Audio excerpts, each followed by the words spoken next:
Yeah. All right.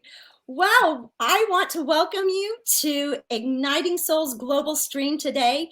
I am so excited that you are here because today is going to be an absolute treat. I had the opportunity of talking to our author yesterday, and let me just say, she is full of wisdom. Just, I could talk to you for hours, Melanie. So let me first introduce you to our author today and who we are celebrating their book launch of of their book Resurrected Roadkill. So I'm Yeah. excited. I like to say resurrection. Can you tell? Well, let me tell you a little bit about Melanie. She is an Amazon best-selling author under a different name. She's a multi-award winning singer, songwriter, and composer, a creator of Sonic Immersion, a sound and word-based tool for resetting a stressed out or post-traumatic mind, and the Audio Chronicles. She has taught and spoken nationally and internationally, and she has coaching certifications from both Tony Robbins Madness, right? And Madonna's. John C. Maxwell. So, and Melanie loves painting, gardens, lingering dinner parties with friends. Girl, we could hang out. We So, could certainly hang out. so much. And welcome. And let me just be one of the first to congratulate you on your book launch that you have today on Resurrected Roadkill. And I love the subtitle, Triumph Over Tragedy and Awakening from the Unlived Life. Whew, that hit me because I see too many people not living their full life. But I have got to ask you just straight up, let's just set this up because I know a lot of people are wondering, what is the background for your, what you call a teaching memoir? Okay, we'll go there in just a second. But first, I just want to say thank you so much. And it's been a delight just even pre-show getting to know you. And thank you for having me. So yeah, the background on the story is that I was, plugging my way through life like we all do. And I realized when I had a 24-year marriage that was just in the ditch, and really it had been in the ditch for about 24 years, that I had a life pattern that I needed to face. And so it was what I call a wow, I didn't know that was there moment. And what I first did was I went to Codependence Anonymous, but I found that I wasn't a fit there. And someone who was very, very full of wisdom and had been there many years and was more in a service capacity than a recovery capacity of her own, said, there's this book by Patrick Carnes and it's about trauma bonding. And I thought, what the heck is that? And read that book, and then everything started to make sense. And if you know what a trauma bond is, basically the definition is where two people are together and both of them have unprocessed or unhealed trauma, and they're acting out their trauma scenarios with and on each other. And that is a trauma bond. And the power of the bond is the unhealed trauma. And so the way out of a trauma bond is that you have to retrace your steps and go back to the trauma origin. And that is the point when I started writing the book. And where, I mean, that, okay, so let me just say this. I have seen so many people that they're like, I think I'll write a book. And in the midst of the book, suddenly they realize there's some undealt with trauma. And I think that's what happened. And you birthed this resurrected roadkill out of that, which I've got to ask you about this title, because this title is just like, this is a great title. But I mean, how did you come up with the title Resurrected Roadkill? Well, it really, life gave it to me. And I'll explain what I mean by that. There were, I'm a researcher. Like, no matter what I'm going through, I'm going to research it. And I just like that. And what I found, I was reading Bissell van der Kolk, The Body Keeps the Score, #1 traumatologist in the world, most likely. He had a checklist, and that checklist was for adult survivors of unhealed childhood trauma. And then there was another checklist that I became familiar with, which was the ACE study, ACE, adverse childhood environment. No, I'm sorry. I can't remember the E. But anyway, the ACE study had another checklist. And their checklist was more for pediatricians to assess in a child's life if there was trauma going on right then, if they were under a phenomenal amount of stress, that the pediatricians will look through the ACE framework. Adverse childhood events. There it is. And so I was reading all this material and how childhood trauma, when it's unhealed, affects adults across the lifetime, creates a list of diseases. And every time I read a list, I was maybe missing one or missing zero, or I had a few more that I wished were on the list because I knew they belonged there too. And so I was talking, at the time I was in talk therapy, and I said to my therapist, I said, so we're processing, in my life, it was an infant trauma, and the infant trauma where everyone was just plain heroic. Nobody was evil. They were trying to save my life. But it involved hourly lancing of wounds. And so by the time I was over the illness, I did not want to be touched, handled, nothing like that. And so it set up a bunch of things in motion in my family where I was the bad child. If they had the diagnosis at the time, I would have been diagnosed as defiant. And I mean, I was like that kicking, screaming, biting problem child. So, so all those things go into motion. Back to the conversation with my therapist, I said, so you're telling me that I've got this mindset or this imprint or this schema or this core belief that says I'm bad, I'm horrible, I'm lovable, nobody wants me, it would be better if I wasn't here. And best we can do is we're going to manage it. Like, please don't tell me yes. And she said, well, yeah, that's we're going to manage it. And I thought, I'm roadkill. I'm just roadkill. And obviously that's a pretty hopeless place. If you feel like you're looking back on your life and you're going, oh, I didn't even know I was a splat on the street. But there's a verse in Romans 8:11 that says, if the Spirit who raised Christ from the dead is living in you. And that became my lifeline to hope, because it says it will raise you, right? And I realized as I read it and reread it, that is a resident living power available today, available now. And it is recreative. And that's why I'm a resurrected roadkill. I love that story.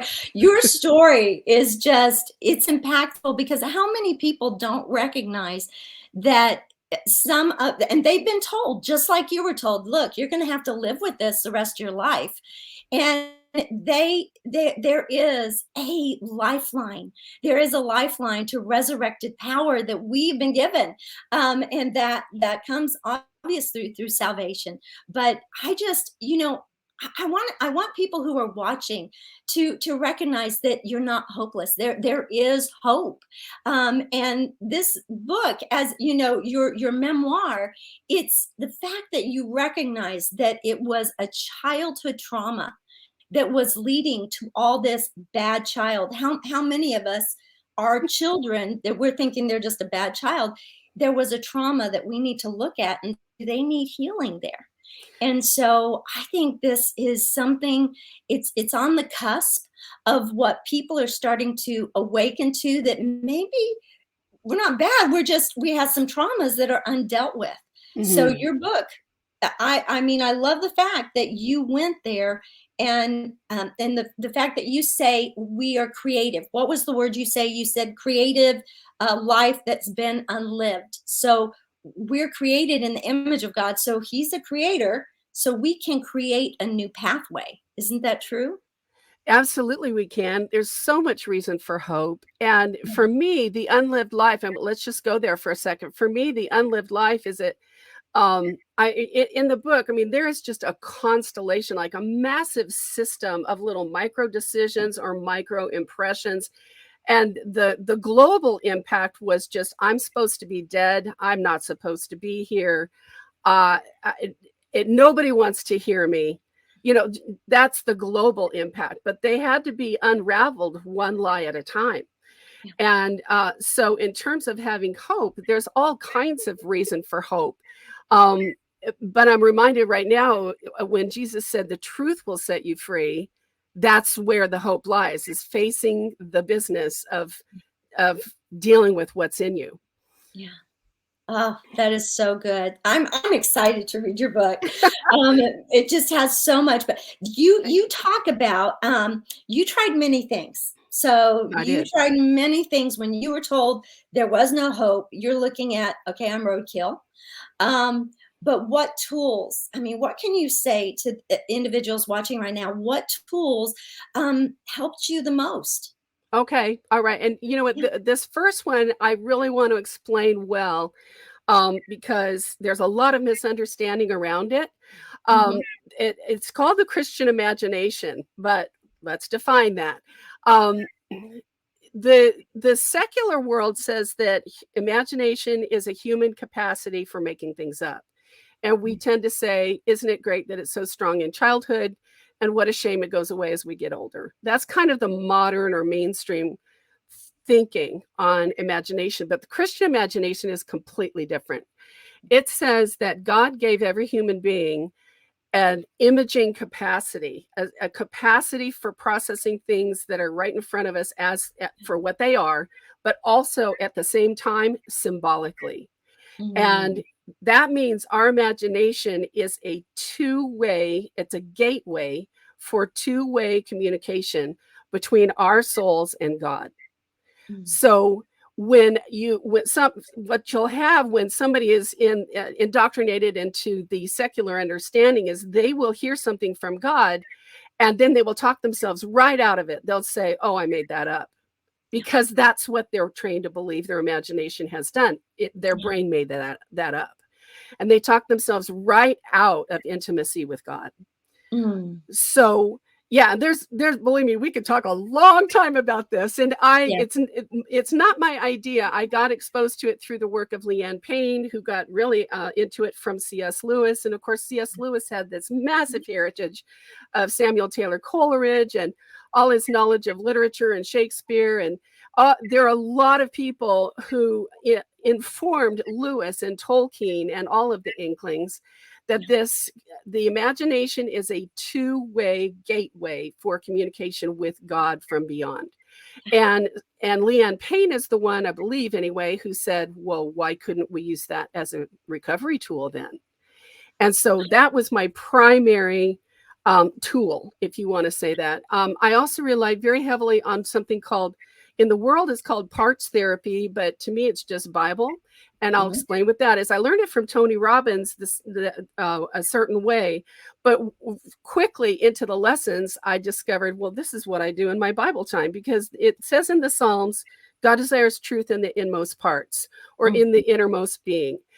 God desires truth in those recesses that we don't even always have access to. Remember tying back into when I said, oh, I didn't know that was there.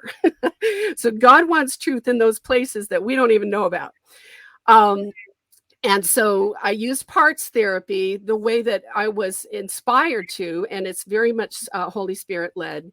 And then I created another tool that is combining neuroscience, and neuroscience says the brain is revised or rewritten or rewired by either trauma or deep relaxation. That's why children learn best in a presence of love and acceptance, because when the brain state is relaxed, it's the most open. And so I use deep relaxation, a little bit of music, but I'm a composer, so I would not call this a music project by any means. It's all about delivering the word with a little bit of a sound bed underneath it, so that the truth goes in and literally rewires the mind. It's for the renewing of the mind. And I nicknamed it Sonic Tonic, but somebody owned that name and I didn't know it. So now it's called a sonic immersion. Yeah. And those are my primary tools. Now that I love the sonic immersion, and I'm very interested in that because music carries frequency, and we know that really helps to rewire us in our brains, in our hearts, all those areas. So and that is going to be one of your giveaways, right? The That's sonic exactly right. immersion. Okay. Yeah. So we're going to be talking about that later on, just down the road, but that's exciting. I might try to get it. Yeah. And I'll tell you, the reason I chose the one for perseverance and resilience, because frankly, I think every one of us needs that. Yeah. And it's just a way to really refuel the mind and renew the mind so we can get up off the floor if that's where we are.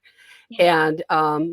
And keep going, whether you're on the floor or not, just the ability to get going again. Yeah. And it goes back to Romans about renewing our mind. And I mean, that's key. And I think we have a path of hope that has been given to us. And it's, whether it's been hidden from us or someone just didn't know. But I love that you are actually going in with music. You're causing the child to relax. Something you said to me yesterday as we were speaking, you said you didn't want people to touch you because you had connected it to the trauma in your childhood, but you felt like your life was threatened. Yes. Because that brought pain. So music is, I'm good friends. Obviously I live in Nashville, so I have a lot of musical friends, and they talk about the life-giving force of music. They talk about the frequencies that literally go in and heal our souls. And so this sonic immersion, y'all need to get this. This is good. And she's gonna, Melanie's gonna tell you how to get that, because it's worth, it's worth some money, and she's giving it to you. So yes. And you know what, if you don't mind, let me just add something. What I absolutely love about music. Now, remember, I would not call this composed music. It's just a bed to facilitate deep relaxation. However, one thing that I think is just fabulous about music, and it's one of the reasons it is so healing when it's used properly. Yeah. And that is, if you think about Revelations chapter 4, there's all kinds of stuff that you and I have not seen unless we're able to see it in our mind's eye. There's a lot of description there going on visually. Never seen anything like it on the earth, right? The throne of God, the sea of glass, all of the swirls of music. Yeah. Right? So music is the thing that God placed in the earth that is straight out of heaven. It is. And I love the way music heals, and it takes us to places. And when you say imagine, the first one of the tools you had was imagination, the Christian imagination. And the music can transition you to another place. We had talked about yesterday. We talked about out of communication. We've kind of come out of communication and into transformation. Can you say that again? Because that was really good, what you had, out of the communication age to the transformation. We want transformation. Yes, absolutely. And our whole conversation today is about renewing the mind, right? Because the secular world was telling me, best we can do is help you manage whatever the programming was that went into you at an early stage of life.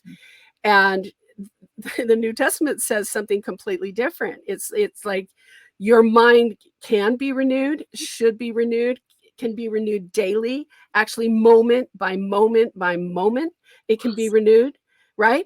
So that is a profoundly different, that's a message of profound hope. And so what I was saying, I believe yesterday, is that my book is a teaching memoir. There is a lot of information in there because I discovered that the landscape of trauma recovery is loaded with politics, There are some economic factors. There are some things that people who are seeking help really need to understand just to be an informed buyer. Yeah. But it also, there's information about recovery, but we're loaded with information. We're overloaded. There's too much information. All of us probably in our homes somehow, sorry, my headphones are sliding, but some of us have in our homes like more volumes than one human being could read if they had, 10 lifetimes, right? We've got information. What we need for today is transformation. Yeah. And that is what I'm talking about, the power to literally rewire and rewrite the mind. Then the Bible is all about that. It just didn't put it in modern terms. That is the renewing of the mind. Renewing of the mind. And I can say that it is in this book.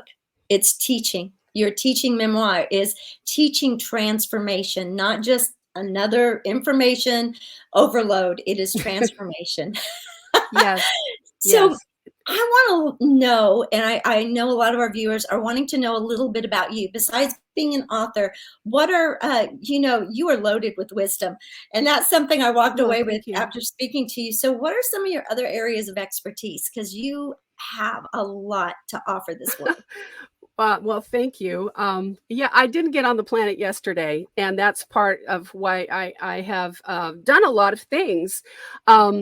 I am a producing artist, and in terms of how I spend my time, I work as an artist. That is where a lot of my time goes, and I know that. I don't know how many artists are out there, but sometimes we struggle with how much time it takes to bring forth a product, and I struggle with that too. But the truth about me is that I am such an artist. If I get too far away from like the music that I compose, or I'm singer-songwriter still to this day, I have more books in me. If I get too far away from that, frankly, I'm cranky. So, so that's one of the things that I'm doing. Also, you mentioned before that I'm certified by Tony Robbins, the Robbins Madonna certification, and John Maxwell. And those are two sides of a coin. Tony Robbins training is very interventionist, and John Maxwell is more of a democratic style of coaching and leading and training. And so I'm trained in both. When I teach my courses, I'm definitely using those coaching skills, and I have coaches that I have courses that I've created. And I want to say I'm not a therapist. I'm not trying to replace that service. My feeling about therapy is I was very helped by therapy, but there was a point where it just fell short, and that is because I was a believer and I had the Lord that I could access, and nobody's going to do better than that. I also work and have spent, literally over 30 years just studying the Christian imagination. And then the last thing that I'm working on, which is close to my heart, but the least formed, is that I'm forming an artist collective of artists who are pursuing the call on their lives, and their whole commitment is to get through whatever they have to get through that's in them, blocking them, so that they bring forth their authentic life's work. And so that's a little bit about me, and it's almost entirely driven by the fact that I believe that artists and kingdom art can bring light to an age that is literally starved for meaning. Yeah. Yes, I agree. And I don't know if a lot of people know this, but after the Black Plague, and think about, we just had something like that, the Yeah, Renaissance was born. So we're in for some great days ahead. we are. Well, yes, I love when I hear, I just kind of sit up in my chair whenever I hear someone say, our best days are in front of us. I believe it. I Yes, believe it. so do I. Well, let me ask you this, because we do talk a lot about Christianity, but do you have to be a Christian to benefit from your book or your materials? Thank you for that question. And the answer is no, absolutely not. I've spent a lot of times in the 12-step rooms, and this kind of undoes me when I think about it. I mean, I love the 12-step rooms. I love how courageous people are there. It is a beautiful, beautiful environment. Um, but all that any 12-step program asks for is to acknowledge that our lives are unmanageable, and to acknowledge that there is a higher power that is more equipped than we are in ourselves to help us. And so if somebody has, I like to say, like the itty bittiest, teeny tiniest, maybe kind of sort of a little bit of faith. In other words, tiny as a mustard seed. If they just have any ability at all to say, and this was my starting prayer as a believer. And my starting prayer was, I was down on my knees, just filling up one tissue after another. And I said, God, if you are real, I want to know you. If you are real, I do want to know you. And that little speck of faith was answered. And I've seen God answer people with faith that I thought, oh, good Lord. But he was right there. So the only thing that I think is necessary is that ability to say, there just might be someone beyond me. And if you can have faith that you're connecting with higher power or God, the Lord Jesus, you are hooked up for life. Amen. That's good. You're preaching now. That's good. I guess I am. Yeah. That's good. If you don't mind, I do want to add something. When I'm an unapologetic Christian, because there are things that I think, there are concepts that are just New Testament and they're better than something else. That's why I'm a believer. But I'm completely open-armed to wherever people are in their journey. Yeah. That's so good. Yeah, because they need that. They need that. But I know we're coming down to the wire. Yes, we are. Yes. But why, I know this feels redundant, but why do you feel that people need your book? Who needs your book?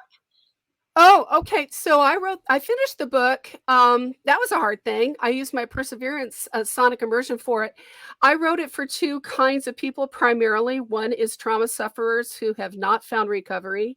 They need to know the lay of the land. They need to know there's hope. They need to know you can do better than just manage it. The other population that I was thinking of very much, because in the later chapters of my book, I was emerging as an artist. I was reclaiming my life first from a lot of trauma, but then I was reclaiming purpose and destiny. So I wrote it for those artists that I mentioned in the Arts Collective. Anyone who is afraid of dying with their songs unsung, I wrote the book for you. Oh, that's good. That is good. And will you tell the listeners, you have a thank you gift for those who are listening. Yep. And can you tell them how they can get it now? Now, first of all, before we go there, where can people get your book? Oh, the book is at any bookseller, or it's available on Amazon. Just search Resurrected Roadkill. There's a trailer if they want to see it, and it links to the Amazon link, resurrectedroadkill.com. Okay. Yeah. And it went live today on KDP. Yes. So this is the birthday. Congratulations. Yes, it's Cheers. Cheers. Got my water here. Cheers.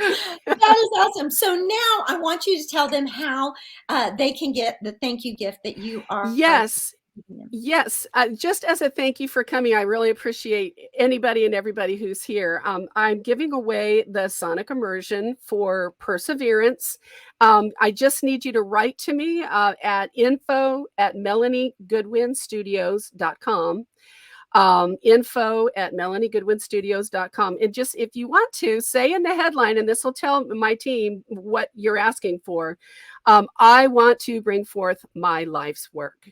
And if you just put that in the headline, we'll know exactly what you're asking for. You can say hi or anything else you want to say, but that will clue us into what your email is about.